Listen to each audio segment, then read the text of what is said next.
신약 성경 312페이지에 있는 에베소서 3장 말씀입니다.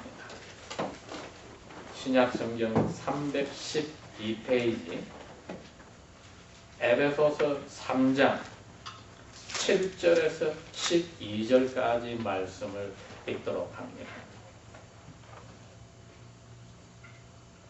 7절 말씀. 이 복음을 위하여 그의 능력이 역사하시는 대로 내게 주신 하나님의 은혜의 선물을 따라 내가 일꾼이 되었노라. 모든 성도들 가운데 지극히 작은 자보다 더 작은 나에게 이 은혜를 주신 것은 청량할 수 없는 그리스도의 풍성함을 이방인들에게 전하게 하시고 영원 전부터 만물을 창조하신 하나님 속에 감추었던 비밀의 계획이 어떠하였던 것을 드러나게 하려 하심이라. 이는 이제부터 교회로 말미암아 하늘에서 정사들과 권세들에게 하나님의 모든 종류의 지혜를 알게 하려 하심이니 곧 영원 전부터 우리 주 그리스도 예수 안에서 예정하신 뜻대로 하신 것이라. 우리가 그 안에서 그를 믿음으로 말미암아 담대함과 당당히 나아감을 얻었느니라. 그러므로 너희에게 구하노니 너희를 위한 나의 여러 환난들에 대하여 낙심치 말라. 이는 너희의 영광이니라. 아멘.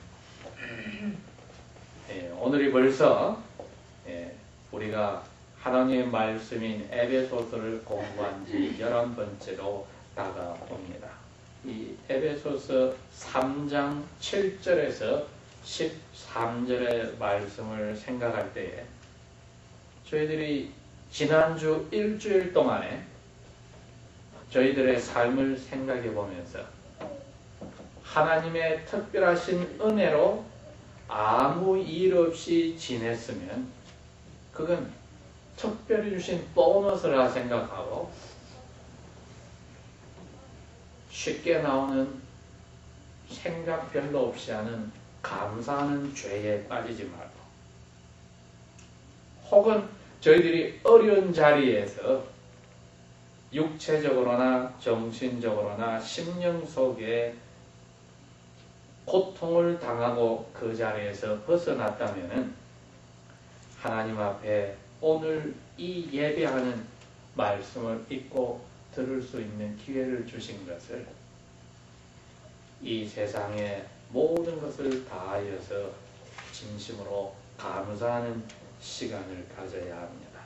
오늘 13절에 말씀하신 대로 그러므로 너희들의 영적 어머니요 스승이요 아버지요 선교사인 내가 간절히 구하노니 너희 이방인 교회들을 위한 나의 여러 환난 때문에 너희들이 낙심하지 마라. 이는 하나님 앞에서 너희들이 자랑거린 영광이니라. 고 사도 바울이 이야기를 하셨습니다.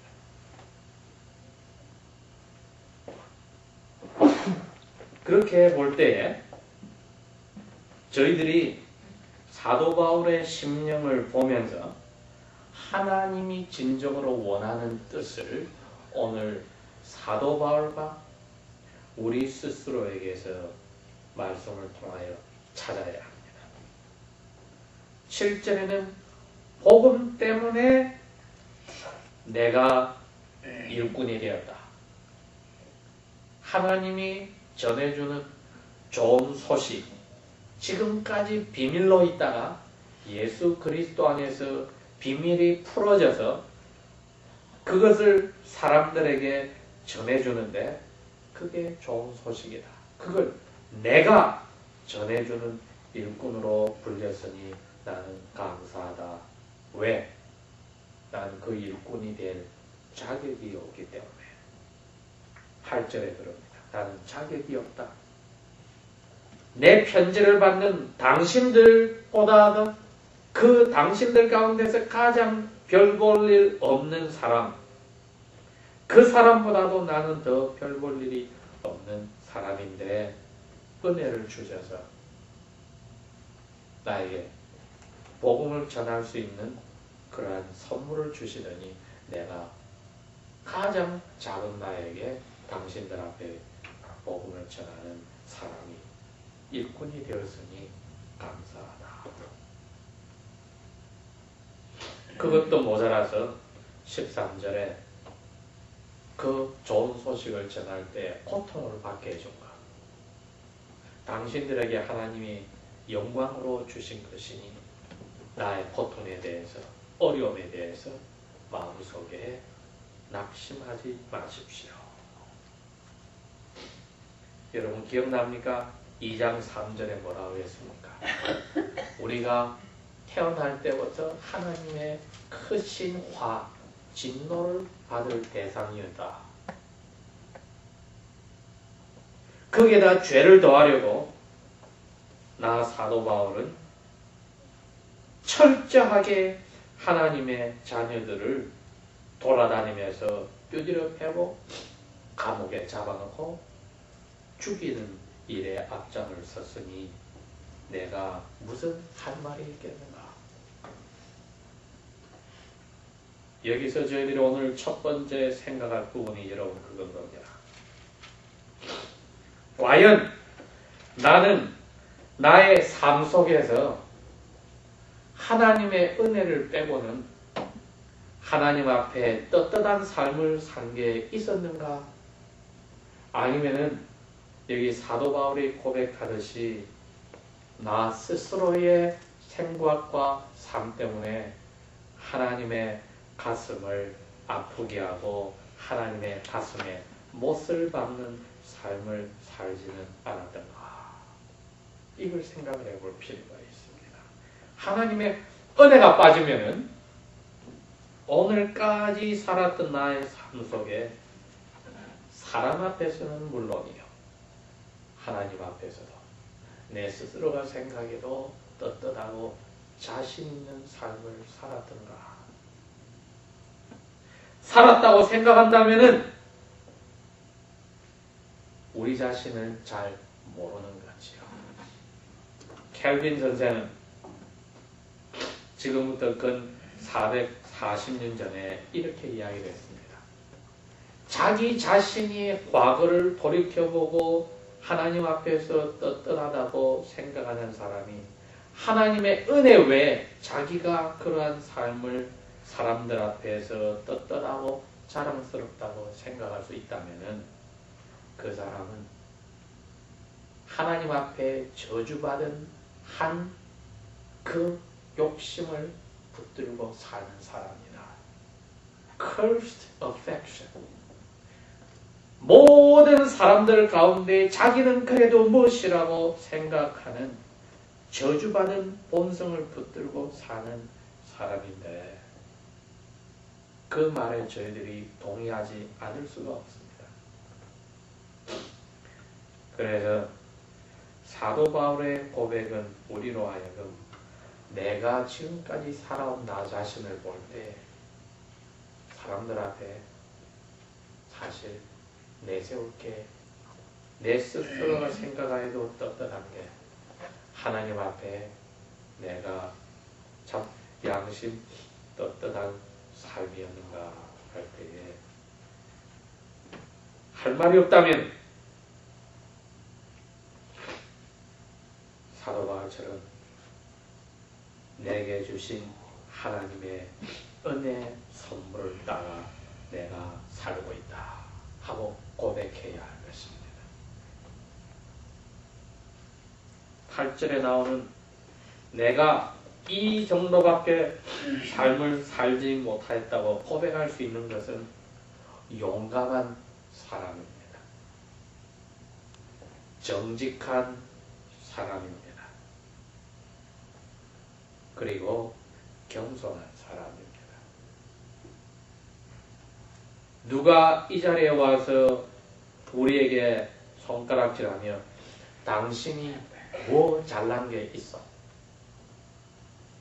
했을 때에 기분 나빠한다면은 우리는 아직까지 우리 자신을 꼭 붙들고 무엇이라고 착각하는 이 저주받은 본성을 붙들고 사는 비참한 하나님의 자녀들입니다.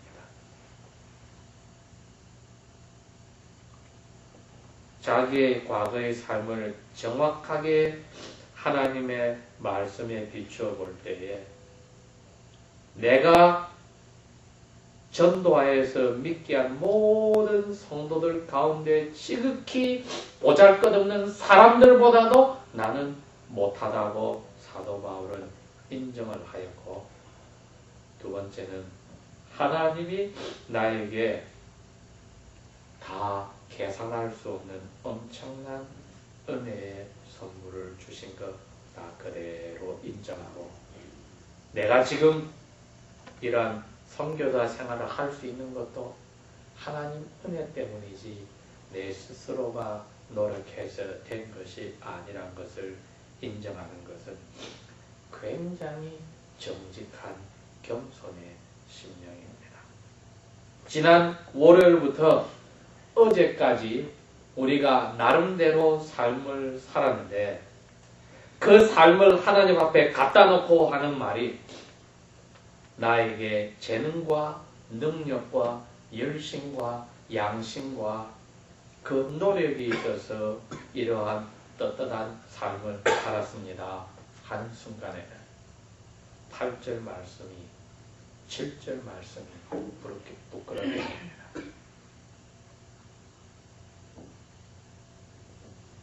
즉 아직까지도 하나님의 은혜를 떠나서 내가 무엇을 지금까지 노력하여서 이루었다고 생각하는 순간에는 하나님이 사람들에게서나 우리를 통해서 가져가셔야 될 영광을 우리가 같이 나누겠다고 하는 엄청난 신성 모독죄를 짓는 겁니다, 여러분.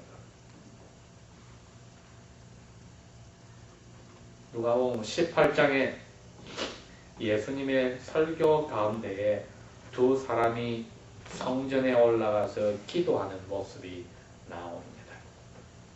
그 중에 하나는 그 당시에 교수요, 목사요, 다른 사람을 가르치는 분인데, 그분은 성전 제단 가까이에 가서 기도를 이렇게 했습니다.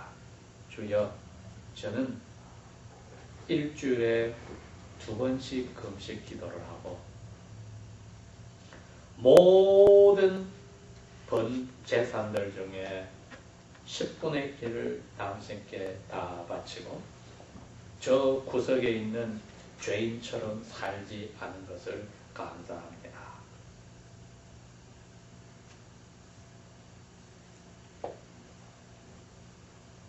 구석에서 하늘을 쳐다보지 못하고 가슴을 치며 다른 사람의 돈을 자기 주머니에 넣어서 배불리는 세금쟁이인 그 세리는 하나님, 죄인인 나에게 자비를 베푸소서 외에는 기도를 할 게 없었다. 예수님이 그럽니다. 이 두 사람 가운데 누가 기도를 끝나고 돌아갔을 때 죄를 용서받고 갔을까? 지난 일주일 동안의 우리의 삶 속에 하나님 앞에 내가 떳떳하게 살았다고 사람들이 나에게 손가락질하면 왜 나에게 손가락질하냐고 생각할 수 있는 사람은 아직까지 여기에 있는 바리새인의 기도의 모습으로 우리 스스로를 모르는 사람입니다. 하나님의 은혜로 내가 열심히 살았습니다 하는 순간에는 사실 사람들이 나에게 손가락질해도 나는 할 말이 없습니다 하고 같은 뜻입니다. 하나님의 은혜로 내가 열심히 살았지만은 사람들은 나에게 손가락질해서 안 됩니다 하는 그 말은 있을 수 없는 논리적으로 모순된 이야기입니다. 하나님의 은혜로 내가 오늘까지 이렇게 살았습니다 말은 나는 진노의 자식으로 손가락질 받아도 할 말이 없습니다 같은 뜻입니다. 이 두 가지를 우리는 떼서 생각할 수 없습니다. 그러나 저희들이 힘들어하고 기분 나빠하고 화를 내는 이유가 입으로는 하나님의 은혜로 살았다고 하는데 사람들에게서 손가락질을 받고 인정을 받지 못하면 기분 나빠하니 이거는 하나님의 은혜를 우습게 하는 사람들이 되어버린 겁니다. 그러한 생각을 가진 사람들이 예수님 때에도 있었다 이겁니다. 그러한 사람들이 예수님에게 성령을 받아서 전도하는 순간에 사도 바울은 예수님이 설교한 바리새인처럼 주여 나는 저 예수를 따르는 도를 따르는 사람 같지 않고 일주일에 2번씩 금식하고 모든 번 것을 하나님께 바쳤습니다 하는 자리에 바울이 있었다는 겁니다.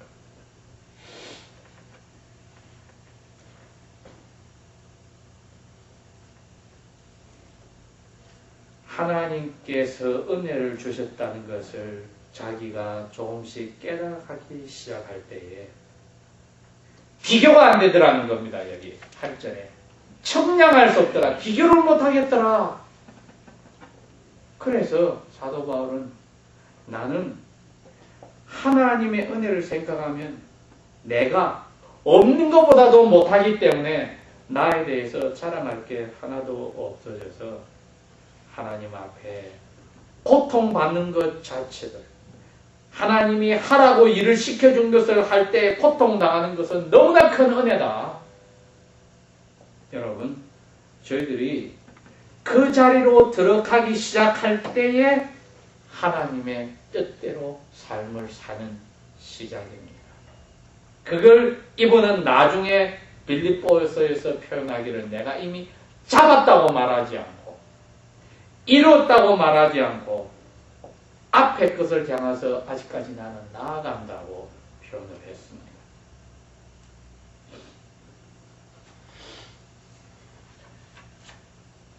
왜 이분이 이처럼 상식적으로 도에 지나치게 자기를 이렇게 깎아내리고 하나님의 은혜를 높이는가 했더니 사람들이 자기도 한때에 이 진리를 깨닫지 못하고 살았기 때문에 하나님 앞에서 가장 불순종하는 사람으로 살았다는 것을 은혜를 받고 나서 깨달았어요. 은혜를 받기 전에는 몰랐다는 겁니다. 저희들이 이 은혜를 깨닫는다면은 나 자신이 하나님 앞에서 누구인지를 발견하는데 한 번이라도 정직하고 용기를 내고 두 눈을 떠서 살펴보아야 합니다. 하나님이 감당할 수 없는 사람들에게 이 비밀을 이제 너희들은 무조건 예수를 통해서 하나님의 아들, 딸이 된다. 몇천 년 동안 가려져 있던 것을 가르쳐주는 그 소식을 나를 통해서 하겠는데 내가 누군가 하나님 가슴에 못을 받고 산 사람이 아니었던가. 그러면서도 나는 가장 하나님 뜻대로 산다고 생각한 사람이 아니었던가. 얼마나 이 어처구니 없는 일이냐. 그걸 깨달았기 때문에 여러분 사도 바울이 이제는 나에게 주신 일이 너무나 좋은 건데 그거 내가 하면서 환난 받는 거 감사합니다.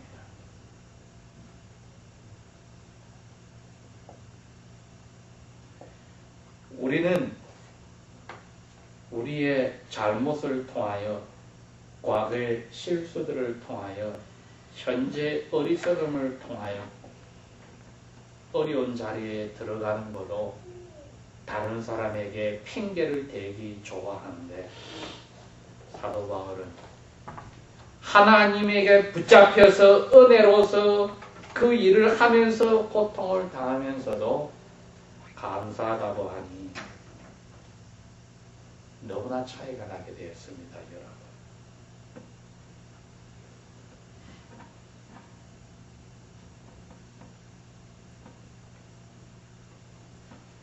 그런데 이분이 이렇게 감사할 수 있는 이유가 여기에 있습니다. 10절에 보십시오. 교회를 통해서 하늘에 지금 보이지 않는 마귀와 그를 따라다니는 악한 영들에게 교회를 통해서 하나님의 여러 가지 지혜를 나타내려고 하는 것이기 때문에 나는 그 일을 위해서 불림을 받았으니 이거는 너무나 큰 특권이 아니냐. 그런데 이거는 예수 그리스도 안에서 이 세상 만들기로부터 정해진 사실이다. 여러분, 오늘 사도 바울이 자기도 교회의 한 지체로서 자기의 보잘것없음을 발견하면서 그와 동시에 이 보잘것없는 교회가 하늘에 있는 마귀와 그를 따라다니는 악한 영들에게 하나님의 큰 지혜를 나타내는 도구가 되었는데 자기는 그 교회를 만든 사람이 되었습니다. 저희 스스로가 오늘 생각해 봅시다. 예수 그리스도 안에서 나는 교회의 지체라는 것을 항상 생각하고 사느냐 아니면 내 중심대로 살았느냐. 아무리 개인주의가 극성하더라도 교회를 보잘것없는 것으로 생각했느냐 아니면 교회의 위치가 하늘에 있는 마귀와 그를 따라다니는 악한 영들에게 하나님의 지혜를 드러내는 그러한 중요한 자리에 있다는 것을 생각하고 그 교회의 한 부분이 됐다는 것에 대해서 내가 하나님 앞에 감사하고 사는지. 그러니 교회란 것에 대한 나 개인의 자세를 지금 사도 바울이 하나님의 은혜로 우리에게 묻는 것입니다. 너는 교회에서 어떠한 자리에 있는가? 인간의 모임이라고 생각하는가? 아니면 내 마음대로 이 교회 저 교회를 돌아다니는 그러한 옵션의 한 부분이라고 교회를 생각하는가? 아니면 그 교회를 나를 위해서 존재한다고 생각하는가? 아니면 교회를 종교 사교 클럽으로 생각하는가? 사도 바울은 그럽니다. 나 개인 하나보다도 이 하나하나 개인들이 모인 교회는 영원 전부터 예수 그리스도를 통하여서 하나님이 나타내려 하나님의 지혜를 이 교회가 하늘에 있는 어마어마한 그 마귀와 마귀를 따라다니는 악한 영들에게 나타내는 도구를 쓰시고 있는데 하나님께서 이처럼 자기의 비밀을 교회를 통해서 나타내신다면은 우리는 나 개인은 교회와의 관계에서 어떠한 삶을 살아야 할까? 그 교인들에게 사도 바울은 그럽니다. 내가 하나님 뜻대로 살려다가 고생하는 것 조금도 걱정, 근심, 낙심하지 마십시오. 우리는 그런 하나님의 뜻대로 살려고 고통, 환난을 당하지도 않으면서 낙심하고 사람들에게 불평, 불만을 하고 잘못을 다른 사람 핑계를 댈 때 사도 바울은 하나님의 뜻대로 살면서 그 교회의 어마어마한 그 특권과 책임을 다하기 위하여서 교회의 한 부분으로 교회를 세워나가는 자리에서 당하는 고통과 환난을 하나님 앞에 감사하고 낙심하지 말라고 하니 우리가 다른 할 말이 있는가? 예수님이 또 우리들에게 이러한 마음을 가지라고 하신 설교가 있었습니다. 누가복음 17장에 너희들에게 노예들이 있는데 밖에 나가서 하루 종일 일을 하고 왔다. 밭도 가꾸고 양도 치고 들어왔을 때 저녁 때 야 너희들 수고했으니 가서 씻고 먹고 마시라 하겠느냐? 오히려 이렇게 말해야 되지 않느냐. 내가 지금 저녁 먹을 시간이 됐으니 와서 식사 준비해서 내가 식사 끝날 때까지 옆에서 너는 웨이터로 있다가 내 식사 끝나고 나서 너 먹고 마시라 하지 않겠느냐? 그런 명령을 들었을 때 그 노예들이 뭐라고 대답해야 되겠느냐? 주인님 말씀대로 하시옵소서. 나는 무익한 노예입니다. 그렇게 너희들이 여호와 앞에 대답해야 하느니라. 사도 바울의 오늘 이 예를 떠나서 예수님이 그랬습니다.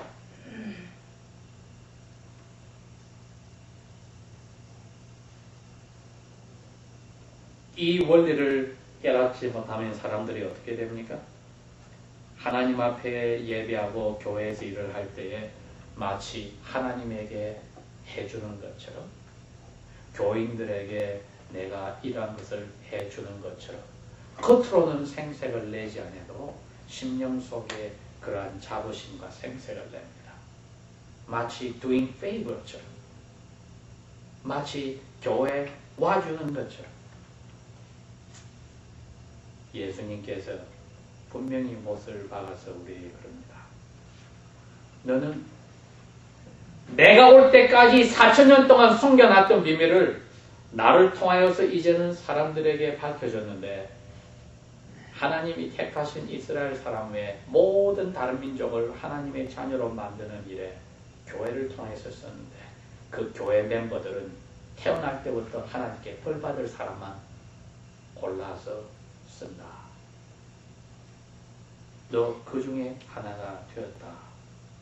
그 이야기를 하실 때에 하나님 앞에 이 은혜를 나 스스로의 과거의 삶과 비교해서 감사할 수 있을까? 현재의 나의 위치를 아직까지 다른 사람과 비교하여서 무엇이라고 생각할 수 있을까?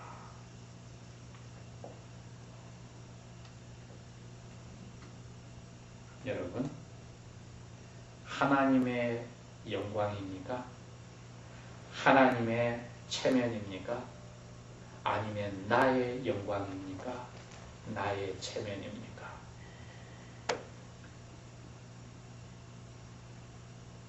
둘 중에 하나를 택하여서 하나님 앞에 나 자리를, 우리 자리를 오늘 정확하게 찾아보면은 이렇게 되는 순간에 나는 하나님이 이 교회의 한 지체로서 주셔서 마귀와 악한 영들을 꼼짝 못하게 하고 하나님의 큰 지혜를 드러내는 도구의 한 부분이 되었다는 그 특권과 책임 앞에 감사할 수밖에 없습니다. 왜?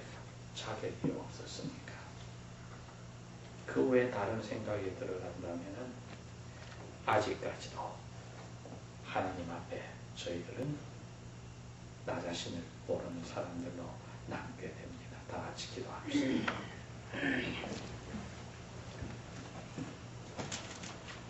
아버지 하나님,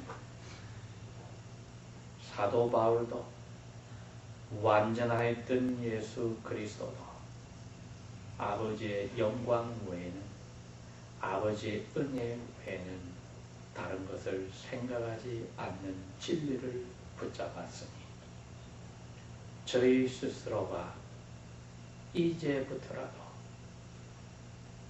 아버지의 은혜 외에는 자랑할 것이 없게 하여 주시고, 그 누구도 그 무엇으로도 자랑하거나 또 낙심하거나 불평하거나 불만하거나 핑계대지 못하게 도와주십시오. 이 교회를 통하여서 하늘의 마귀와 악한 영들 앞에 여호와의 지혜를 드러낸다고 하신 그 자리에 저희들을 일부분으로 써주신 것을 감사하며 그 은혜만으로도 모든 것을 바치고 부족한 쓸모없는 노예라고 고백할 수 있는 그 지혜와 용기와 정직함과 겸손을 허락하여 주십시오. 예수님의 이름으로 감사한 기도합니다. 아멘.